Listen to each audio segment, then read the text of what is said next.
যখন পড়বে না মোর পায়ের চিহ্ন এই বাটে,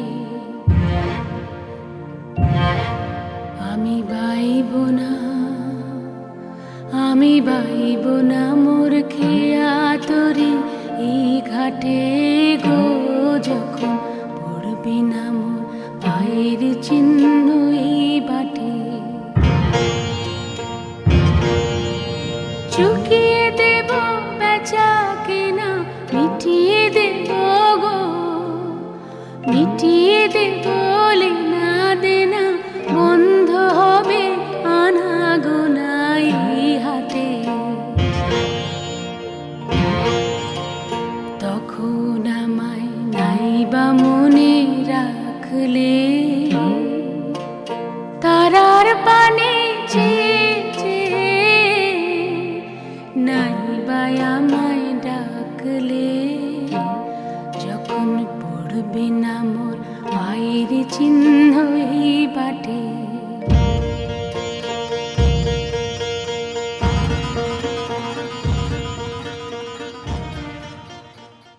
जाने क्यों होता है जिंदगी के साथ,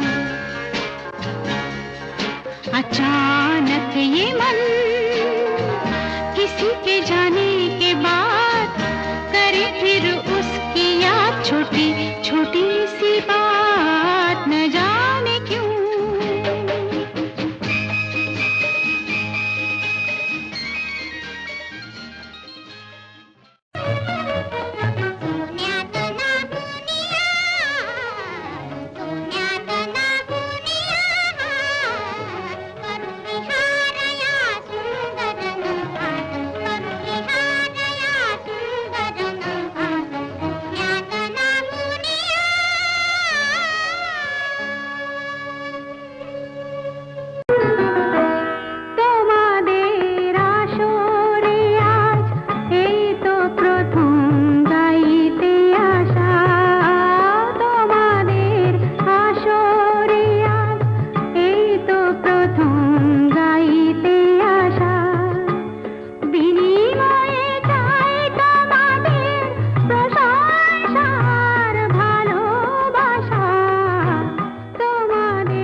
জলে দূরের তারার পানে চেয়ে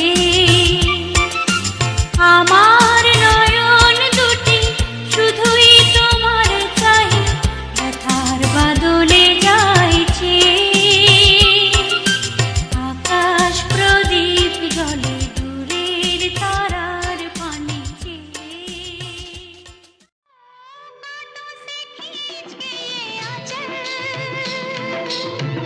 तोड़ के बंधन बांधी पायल, कोई ना रोको दिल की उड़ान को, दिल वो चला आज फिर जीने की तमन्ना है, आज फिर मरने का इरादा है। नाम गुम जाएगा,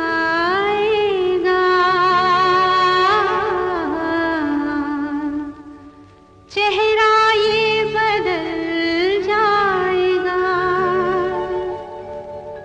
मेरी आवाज़ ही पहचान है, गर याद रहे नाम गुम जाएगा, चेहरा ये बदल जाएगा, मेरी आवाज़ ही पहचान है, गर याद रहे। ओगो আর কিছু তো নাই, বিদায় নেবার আগে তাই তোমারই নয়নে পাওয়া, তোমারই সুরে গাওয়া রেখে যায় ওগো আর কিছু তো না বিদায় নেবার আগে তোমারই নয়নে পাওয়া তোমারই সুরে গাওয়া এই গানখানি রেখে যায় लुका छुपी बहुत हुई सामने आ जाना कहाँ कहाँ ढूंढा तुझे थक गई है अब तेरी माँ आजा सांझ हुई मुझे तेरी फिक्र धुंधला गई देख मेरी नजर आ जाना आजा सांझ कभी भी सुनोगे गीत मेरे संग संग तुम भी गुनगुनाओगे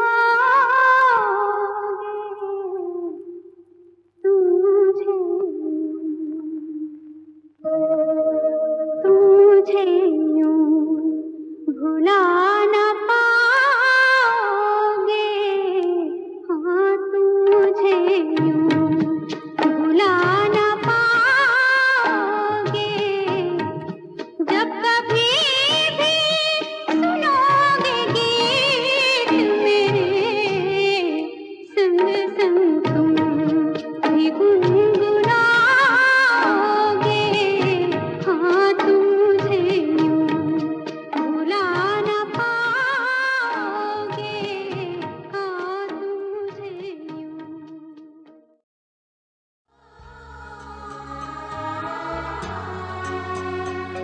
मदन मोहन जी के जाने के 20 साल बाद उनका म्यूज़िक आ रहा है और मदन भैया को जो लोग प्यार करते थे और प्यार करते हैं उन सबको ये म्यूज़िक बहुत पसंद आएगा और मदन भैया फिर से हम लोगों में वापस आ जाएंगे।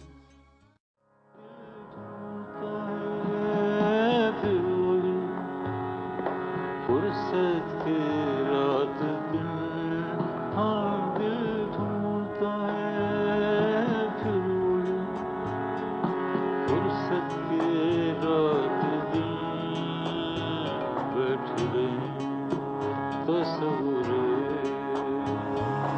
जाना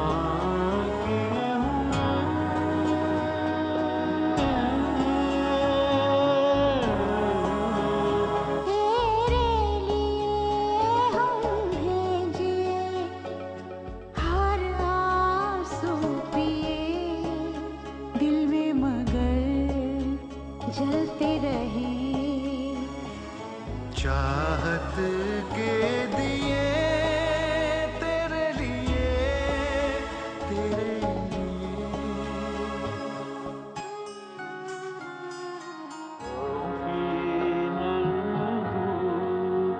आंगन में लेटकर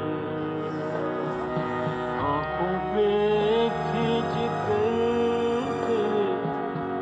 आंचल के साए को क्या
कोई हमदम न रहा, कोई सहारा न रहा, हम किसी के न रहे, कोई हमारा न रहा,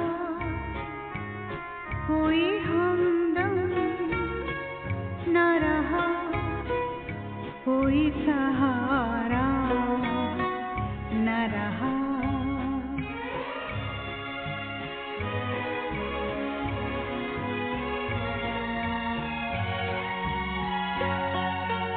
शाम तन्हाई की है, आएगी मंजिल कैसे।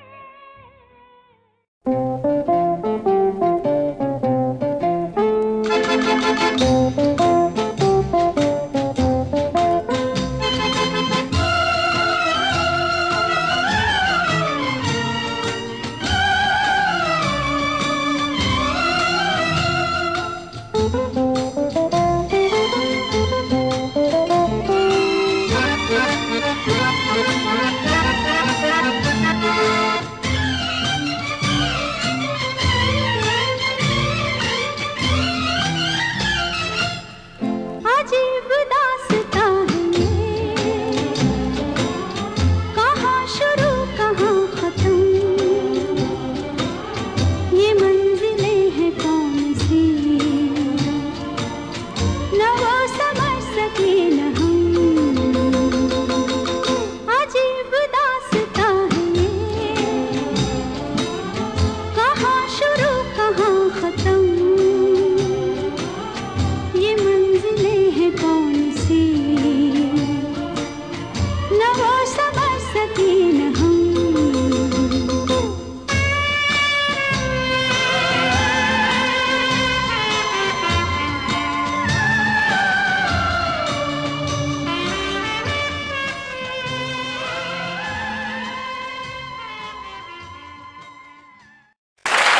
अब ये जो अवार्ड है एक बड़ा ही स्पेशल अवार्ड है और जिनको ये अवार्ड जाएगा वो हीरो की बड़ी शौकीन हैं, लेकिन हिंदुस्तान को ही नहीं पूरे वर्ल्ड को लगता है कि वो खुद ही एक अनमोल हीरा हैं।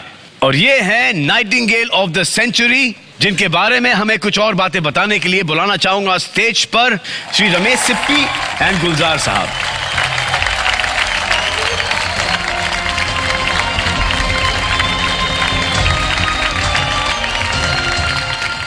She is the nightingale, I think, not only of India, everywhere in the subcontinent and all over the world, with one voice can say that Lata ji is the true nightingale of the world. गुलजार साहब। दोस्तों, I feel privileged really कि मुझे ये मौका मिला है कि मैं लता जी के हुजूर में खड़े होकर ये बात कह सकूं।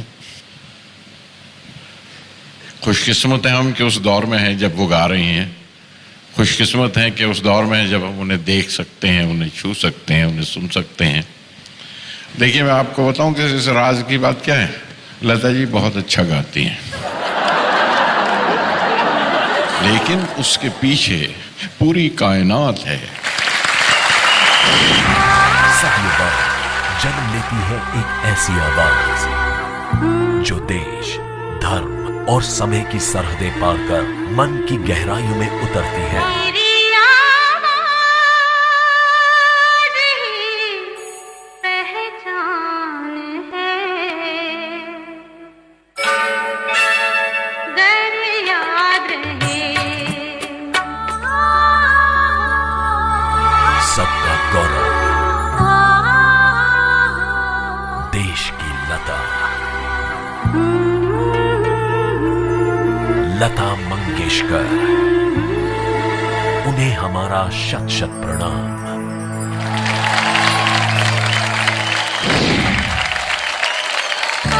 लता जी,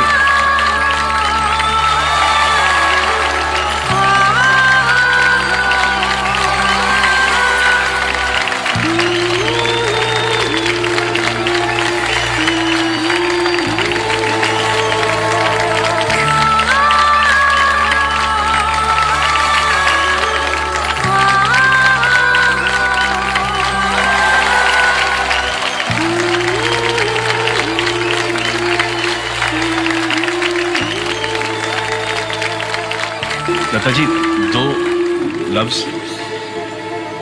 दो लफ्ज गाएंगी आप? नमस्कार। मैं सबके आभारी हूँ, बहुत बहुत आभारी हूँ। लास्ट ईयर अक्टूबर में मेरे फिल्म इंडस्ट्री में 70 साल पूरे हुए और हमारी फिल्म इंडस्ट्री ने 70 साल मेरी बहुत इज्जत की, बहुत अच्छा काम मुझसे करवाया। बहुत अच्छे म्यूज़िक डायरेक्टर्स थे, बहुत अच्छे लेखक थे और मुझे जो इज्जत मिली है वो फिल्म इंडस्ट्री की वजह से मिली है। इसके लिए मैं फिल्म इंडस्ट्री की बहुत बहुत आभारी हूँ और जनता की भी आभारी हूँ जो उन्होंने मुझे 70 साल बर्दाश्त किया। मैं आपको इतना ही कहती हूँ कि मेरी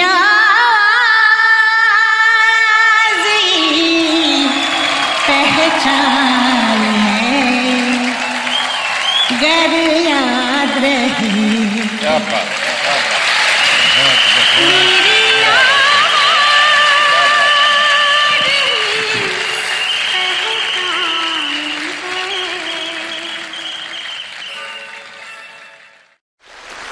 मैं आपको बताऊं, गए 33 वर्ष मैं ये गाना गाती हूँ और लोग, अगर जिस जगह मैं नहीं गाती हूँ वहाँ लोग खड़े हो जाते हैं और कहते हैं नहीं नहीं दीदी, एक मर्तबा वो गाना गाइए, ऐ मेरे वतन के लोगों। लोगों को इतना अच्छा लगता है कि मैं आपको बता नहीं सकती हूँ।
तुझसे नाराज नहीं जिंदगी,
अस्सलाम वालेकुम वरहमतुल्लाह। जैसा कि आप जानते हैं मैं एक सर्जन हूँ और मुझे इस बात पर बहुत ही आजिज़ाना फ़ख्र है कि जब मैं बहावलपुर में आया तो बहुत सारे नए प्रोसीजर यहाँ मैंने इंट्रोड्यूस करवाए।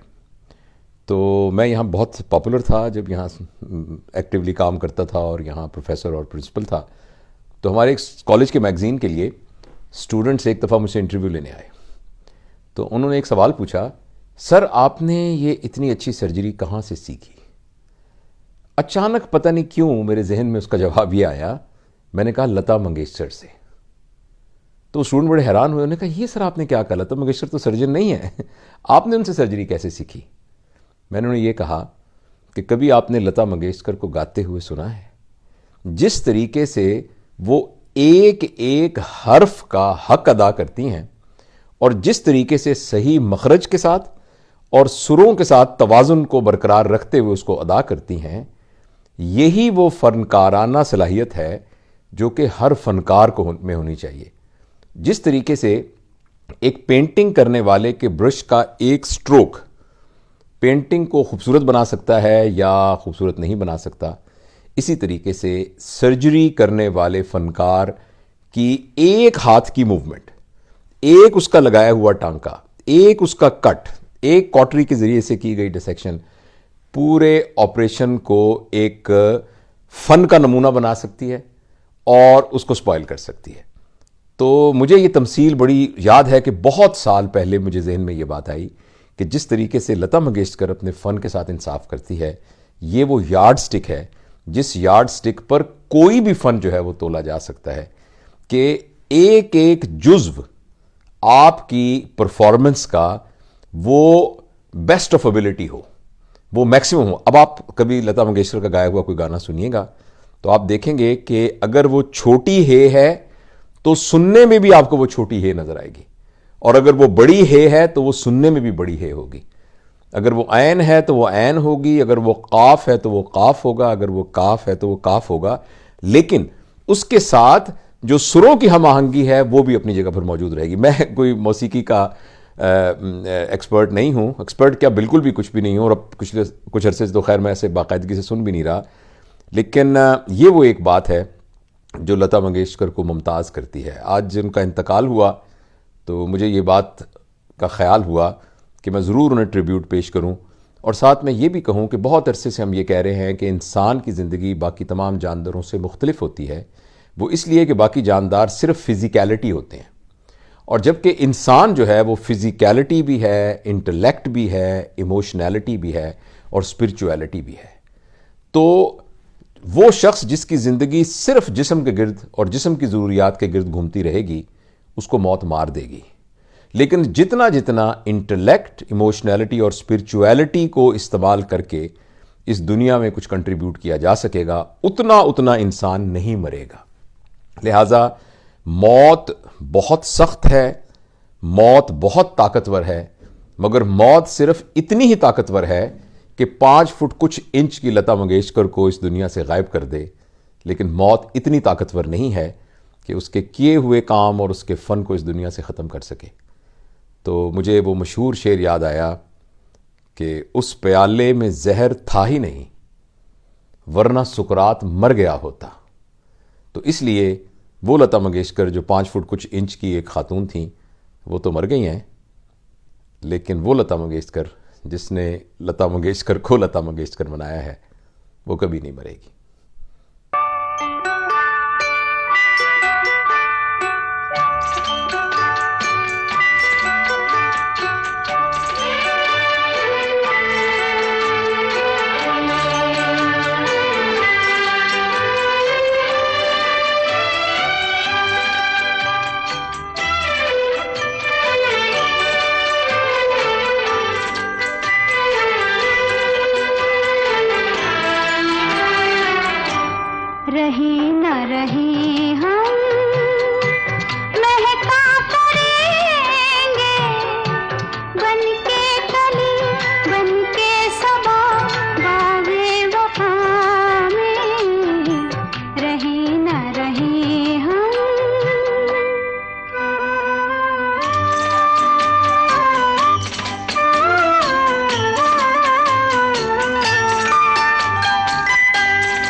चमन